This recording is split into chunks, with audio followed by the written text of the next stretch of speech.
Halo teman-teman semua, perkenalkan nama saya Kelvin Bong, kelas 11 TKJ. Dan pada kesempatan kali ini, saya akan memberikan tutorial bagaimana cara membuat infrastruktur jaringan yang sesuai dengan topologi ini. Oke, bisa kita lihat di topologi ini, eh, sebenarnya dari ISP itu kita tarik ke HTBA. Cuman untuk case saya sekarang ini, kita tidak perlu memerlukan HTB. Jadi dari ISP langsung kita tarik ke router A, router satu. Nah, setelah di router satu, kita koneksikan ke server Debian dengan IP 178.165.0.0/18. Lalu kita colokan lagi ke access point dengan IP yang sama. Lalu kita turunkan lagi ke router B atau router 2 dengan IP 10.50.48.0/20. Lalu dari router B, kita akan menariknya ke switch dengan IP 192.168.10.0/20. Lalu dari switch akan kita teruskan ke patch panel, dan dari patch panel akan menuju ke client. Oke, langsung saja kita mulai untuk config di mikrotiknya. Setelah kita masuk ke mikrotiknya, kita langsung aktifkan DHCP client saja ke interface Ethernet yang terkoneksi ke ISP. Oke, setelah sudah bounding, maka selanjutnya kita akan membuat bridge. Karena jika kita lihat di topologinya tadi, ya, IP ke server Debian dan juga access point ini sama, maka akan kita bridge saja.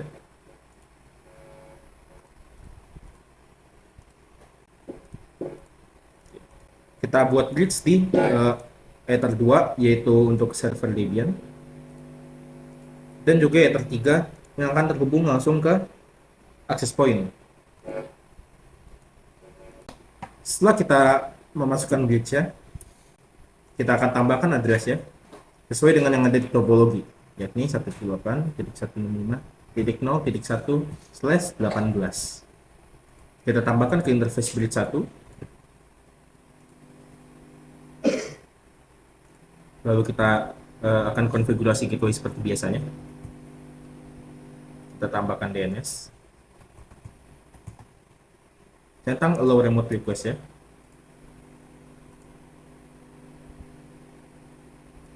Kita masuk ke firewall, NAT, dan kita add. DXC-nya kita pilih masquerade agar IP private bisa ditranslasikan ke IP public. Lalu kita ke general, out interface-nya kita pilih Ether atau interface yang terhubung ke ISP langsung. Kita klik apply dan oke. Lalu kita pilih routes. Karena kita menggunakan DHCP client, maka ini routes-nya otomatis akan terbuat. Kita coba cek.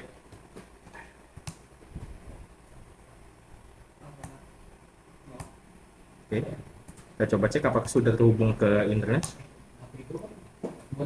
Sudah. Oke. Lalu kita langsung kita buat OSPF ya, agar router A dan router B itu terhubung. Kita masuk ke bagian network. Kita pilih untuk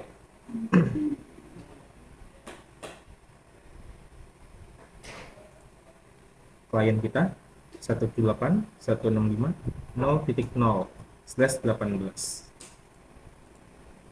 Lalu kita buat lagi address untuk router 2 nya. Kalau sesuai di topologi itu 10.50.48.1/20. Kita masukkan ke Ether yang router B. Di sini saya menggunakan Ether 4. Apply. Okay. Lalu kita tambahkan di OSPF network ini juga 10.0. Karena dia meminta network, maka kita akan memasukkan titik 0 di belakangnya. Apply dan oke. Oke. Lalu kita lanjut saja ke router B-nya.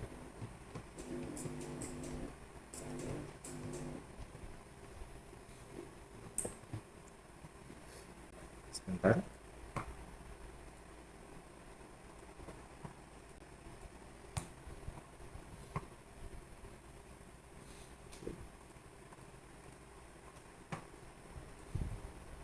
Untuk di router B-nya, kita tambahkan IP yang tadi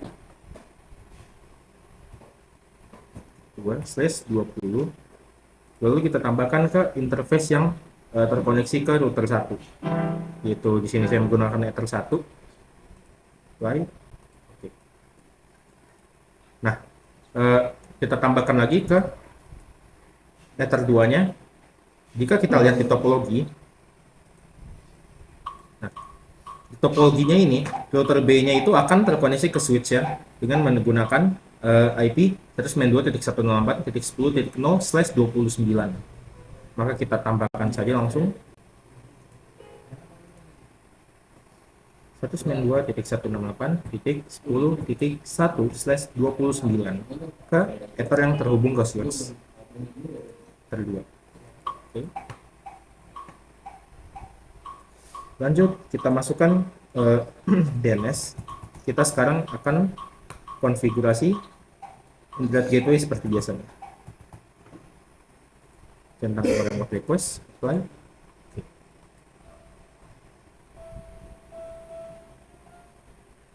Lalu kita ke firewall, NAT.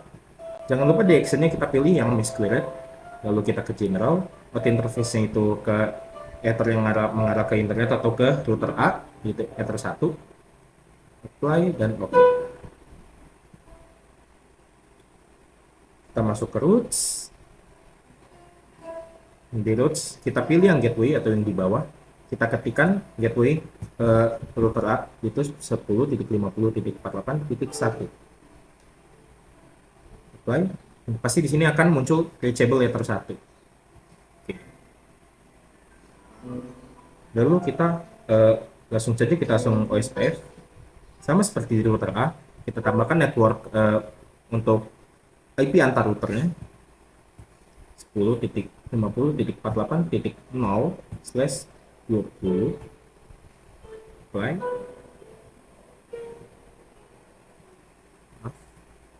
Tipo. Oke. Lalu 192.168.10.0 karena ini IP ke switchnya atau ke client si router B ini /29. Apply. Oke. Kita akan cek apakah router B ini mendapatkan internet. Ya, sudah terkoneksi ke internet. Oke. Kita lanjut dulu ke Debian ya. Di sini saya menggunakan Debian 12. Kita klik di activities, kita search terminal. Jika sudah di terminal, kita harus masuk ke login ke super user dengan cara ketikkan su dan masukkan password root kita. Jika sudah, kita pilih, kita ketikkan komen ini etc /etc/network/interface. Oke. Di sini kita ketikkan saja auto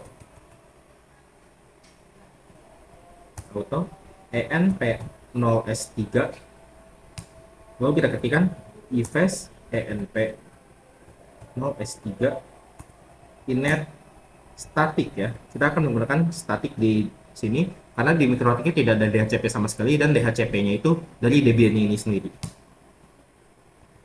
Ketikkan address, kita tambahkan address yang tadi 78.165.0.2. Kita gunakan titik 2 saja di belakangnya. Lalu netmask. Nah, netmask ini kita sesuaikan saja dengan subnetnya. Tadi kita menggunakan subnet mask /18. Maka /18 itu subnet masknya seperti ini. 192.0. Sesuaikan saja dengan subnet mask kalian masing-masing. Dan tidak lupa kita juga tambahkan gateway-nya, yakni 178.165.0.1. Oke, jika sudah, kita save aja dengan cara Ctrl X, Y, dan Enter. Nah, tadi mungkin kalian akan bertanya-tanya, ENP0S3 itu tahu dari mana? Oke, cara tahunya seperti ini. Kita ketikkan saja IP A, dan maka langsung otomatis dia akan muncul nama interface yang akan digunakan, yaitu ENP0S3. Jadi mungkin jika kalian tidak tahu, kalian mungkin harus cek terlebih dahulu ke IPI ini agar kita tahu nama interface itu apa sih. Oke, lanjut. Jika kita sudah selesai mengkonfig file yang tadi, maka kita restart networknya dengan cara ketikkan komen ini. Cpc slash ini.d slash networking restart. Oke, jika sudah, coba kita ketik IP lagi. Nah, di sini IP-nya akan terdetek langsung ya, seperti yang tadi kita masukkan. Setelah itu, kita akan menginstal package DHCP server ya, dengan cara ketikkan komen ini. apt install isc dhcp server. Jadi nama package itu isc strip dhcp strip server. Oke. Kita tunggu sebentar prosesnya.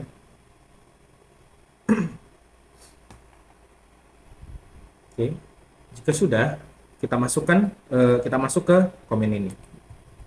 /etc /dhcp dhcpd.conf. Nah, di file ini kita akan mengkonfigurasi DHCP servernya. Kita cari yang baris sini yang ada tulisan slightly-nya ini, tidak mudah. Lalu kita hapus tanda pagar yang di komen yang kita perlukan, seperti yang di atas ini. IP-nya kita ganti menjadi IP yang ini, 0.0. Jadi di yang bagian subnet ini belakang harus 0 ya. Lalu net passnya kita sesuaikan juga. Tadi 18, maka kita net passnya seperti ini. Untuk range kita hapus juga tanda pagar, kita atur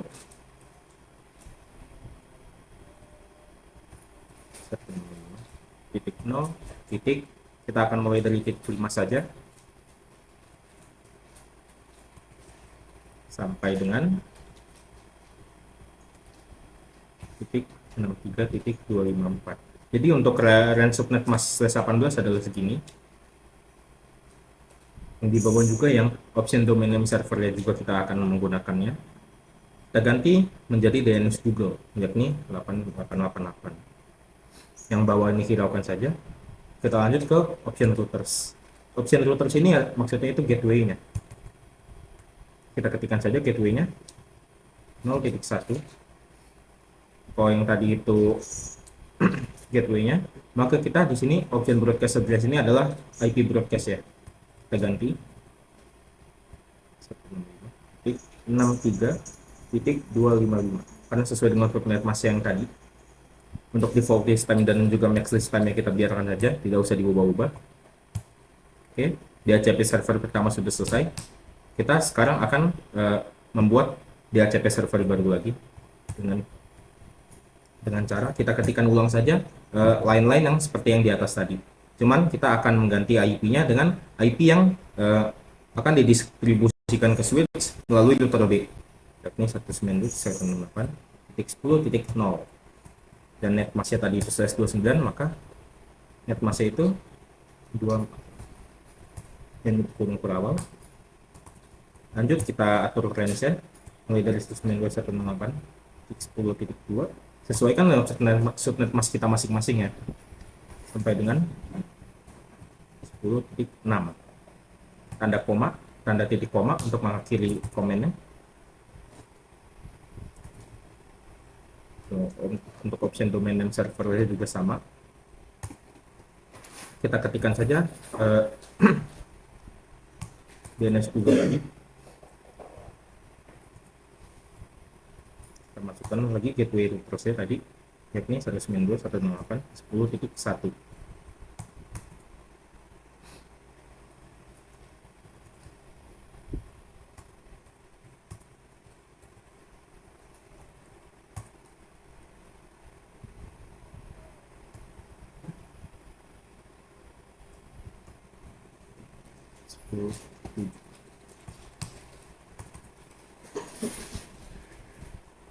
Untuk default list time-nya kita biarkan saja, sama saja.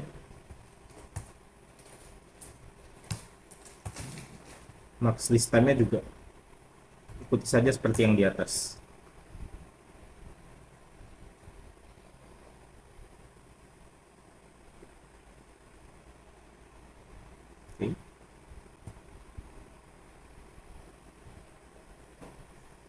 Jika sudah, kita save seperti tadi, Ctrl X, Y, dan Enter. Oke. Lalu kita config lagi file satu lagi, /etc /default /isc dhcp server.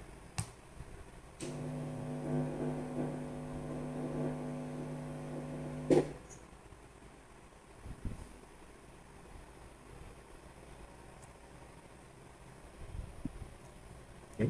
Jika sudah, kita pilih yang interface v4 ini karena kita akan menggunakan IPv4. Kita pilih di interface yang tadi, yakni ENP0S3. Jika sudah, kita save, Ctrl X, Y, dan juga Enter. Jika kita sudah selesai config file yang tadi, kita lanjut, kita restart DHCP servernya dengan cara kita ketikkan command ini, /ini/ini/d/isc/dhcp/server restart. Jika kita sudah melakukan ini semua, maka di Debian ini sudah selesai. Kita ke mikrotiknya lagi. Mohon maaf teman-teman, dikarenakan webcam dan juga audio saya mati. Setelah semua urusan di Debian selesai, kita akan menambahkan DHCP relay. Disinilah cara kita menyambungkan DHCP server yang ada di Debian ke klien-klien kita.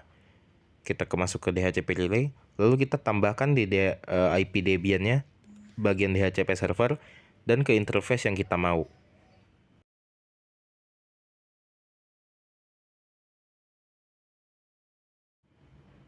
Lalu kita masuk ke router 2, sama seperti di router 1 tadi, kita tambahkan juga DHCP relay-nya dengan cara yang sama seperti ada di router 1, yakni masukkan IP Debian pada bagian DHCP server, lalu kita berikan kepada interface yang kita perlukan.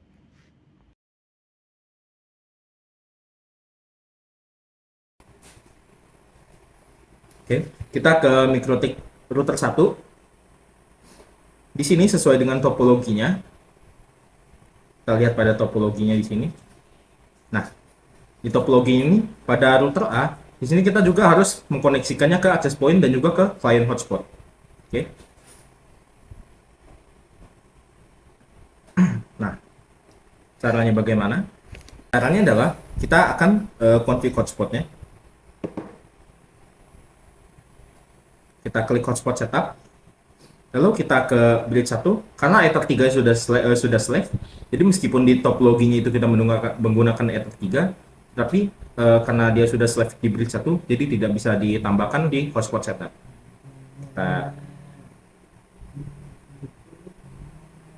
Oke, sebentar.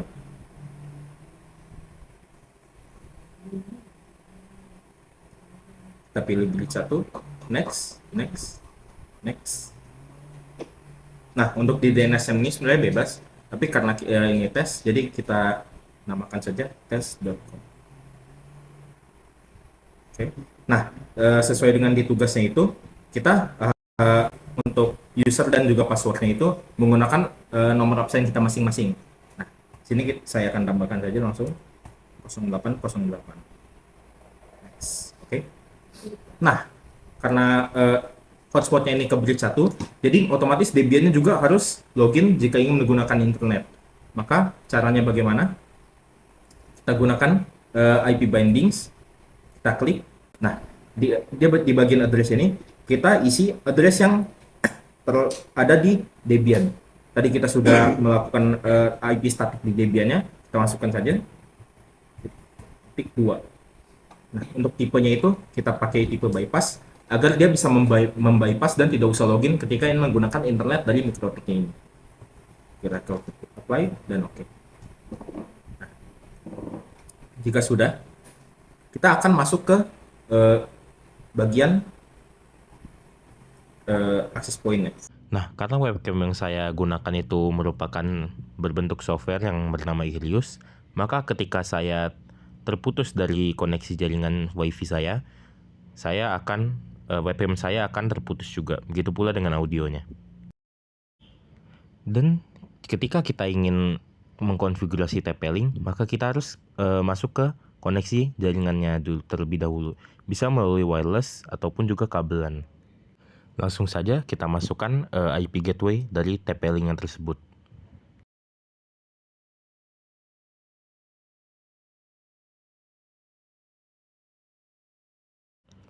Untuk di bagian mode ini, kita pilih yang mode access point saja. Nah, untuk wireless network name ini, maksudnya itu SSID, dan sesuai dengan tugas yang diberikan, saya harus memberikan nama uprak_08. Itu absen saya. Dan untuk di bagian security, kita tidak perlu password, maka kita pilih saja yang disable wireless security. Nah, untuk di sini kita pilih mode static IP, lalu kita masukkan IP address yang tadi, yang sesuai dengan DHCP server yang ada di Debian-nya. Kita masukkan saja 178.165.0.6. Sebenarnya ini terserah ya. Lanjut ke subnet masknya juga kita sesuaikan. Dan DHCP servernya kita pilih disable. Karena di DHCP-nya itu sudah tertanam di Debian-nya. Dan jika kita sudah melakukan itu semua, kita hanya perlu menunggu untuk si TP-Link ini mengapply konfigurasi yang sudah kita berikan tadi.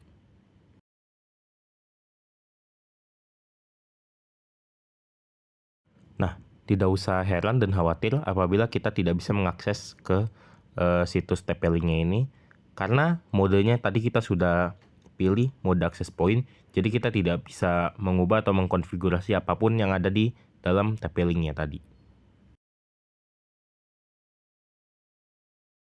Nah, coba kita cek tampilan WiFi yang ada pada device kita. Di sini sudah ada uprak08 yang baru tadi saya buat. Kita coba connect. Nah, untuk tampilan login page hotspotnya ini sudah muncul. Kita ketikkan saja loginnya, username dan juga passwordnya. Karena tadi kita sudah setel 0808, kita coba masukkan dan sudah terkoneksi.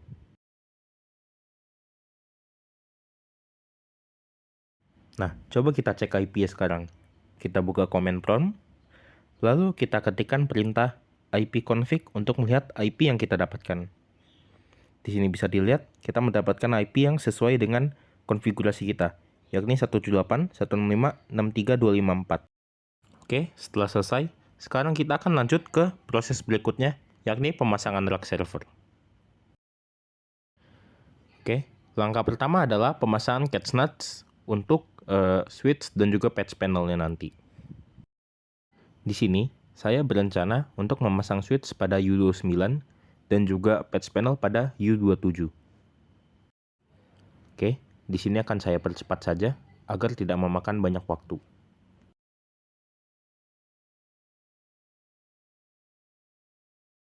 Dan cache-nuts untuk switch pun sudah selesai. Mari kita pasang switch ya. Dan ini dia switch-nya. Mari kita pasang di U29. Di sini kita pastikan dulu agar switch yang kita pasang tuh sesuai dengan ketinggian yang kita mau dan juga tidak miring posisinya nanti. Jika sudah, mari kita siapkan baut untuk memasang switch ya.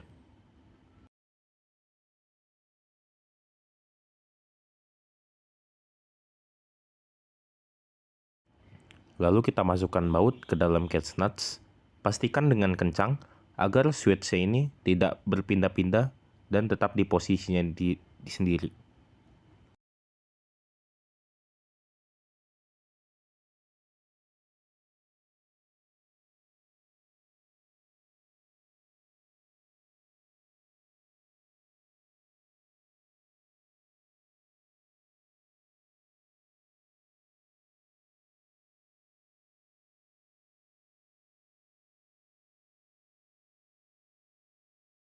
Jika sudah terpasang, mari kita siapkan patch panel untuk dipasang nanti. Kita siapkan kabelan dan juga tembaganya untuk dipasangkan pada patch panel. Nah, jadi di patch panelnya itu sudah ada susunan warna tersendiri. Tinggal kita ikuti saja. Di sini saya mengikuti pola B.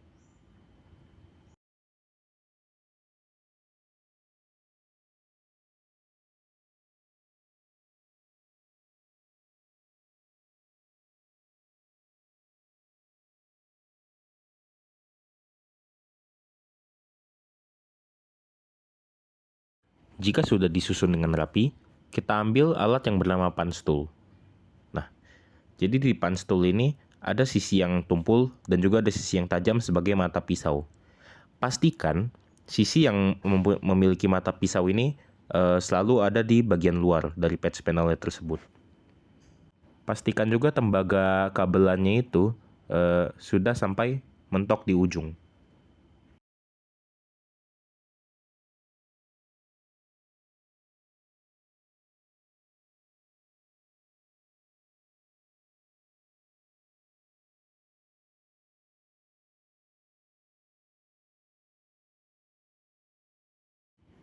Jika sudah terpasang semua, mari kita pasang patch panelnya ke rack server.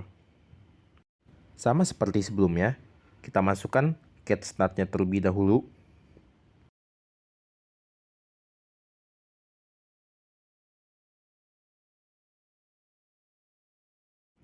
Jika catch nut-nya sudah dimasukkan, mari kita ukur terlebih dahulu agar posisi patch panel kita sesuai dengan kemauan kita. Jika sudah sesuai, lanjut kita akan memasukkan bautnya ke dalam catch nut.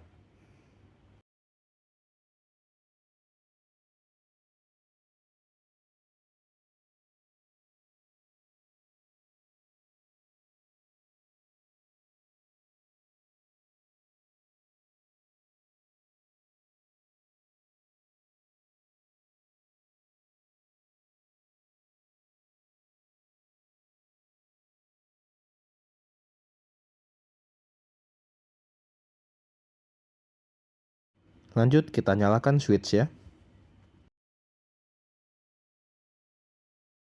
Nah, jadi kabel-kabel yang diselipkan ke samping-samping itu namanya adalah kabel management dengan tujuan agar kabel-kabelnya itu tidak berantakan dan juga memenuhi space yang ada. Nah, tembaga-tembaga kabelan yang tadi sudah kita hubungkan di patch panel, kita hubungkan lagi ujung satunya ke switch. Lanjut, kita ambil dua router board mikrotik sebagai router 1 dan juga router 2. Kita atur dulu sedemikian rupa agar posisinya itu enak saat kita merakit rack servernya.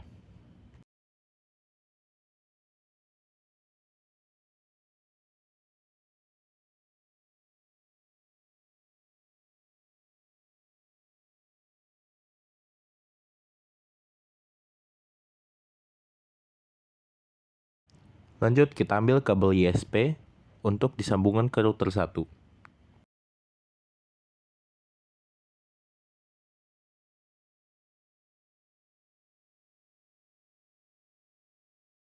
Lalu selanjutnya kita akan menghubungkan Debian servernya ke mikrotik 1.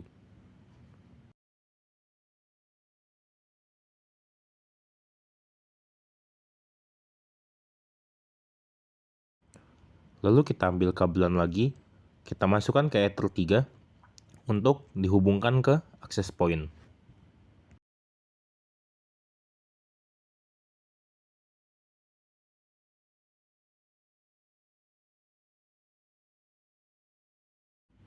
Pastikan kita masukkan kabelan yang tadi terhubung ke mikrotik 1 di access point-nya, kita hubungkan ke port yang bertuliskan port 1.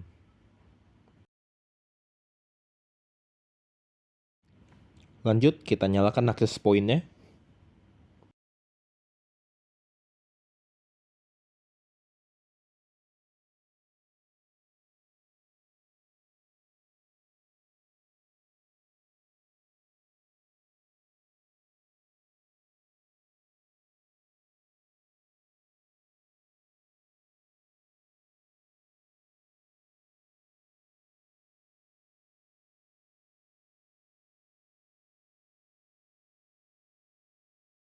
Lalu kita ambil kabelan lagi untuk menghubungkan router 1 ke router 2.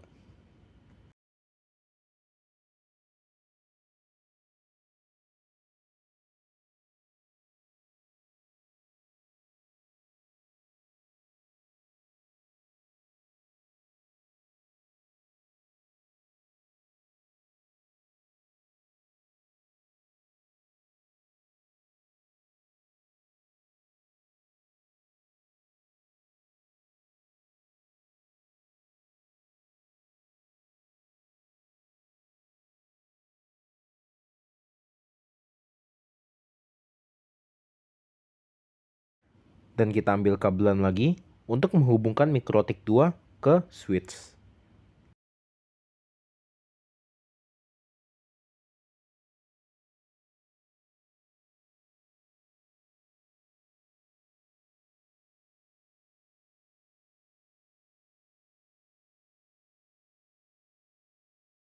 Jika sudah selesai semua, sekarang kita akan mengambil alat bernama modular jack. Nah, jadi modular jack ini gunanya untuk menghubungkan dari patch panel ke klien. Sama seperti patch panel, dia juga sudah punya susunan warnanya tersendiri. Di sini, saya juga akan menggunakan pola B, karena di patch panelnya pun menggunakan pola B.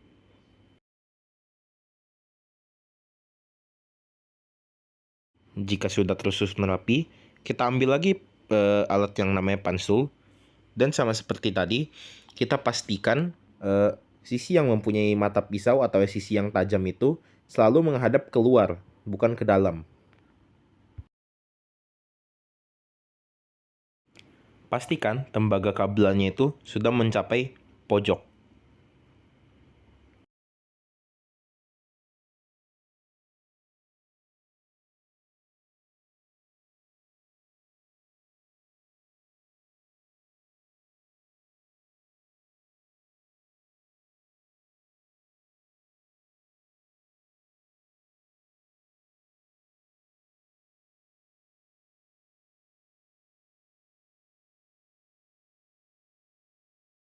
Pastikan warnanya sudah sesuai dan juga tembaganya mencapai ujung.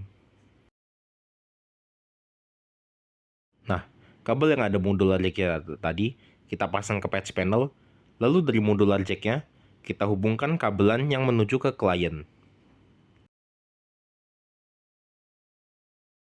Nah, coba kita cek IP-nya apakah sudah sesuai dengan yang kita config tadi. Dan terlihat kita mendapatkan IP 192.168.10.5/29. Maka mengartikan konfigurasi kita telah berhasil.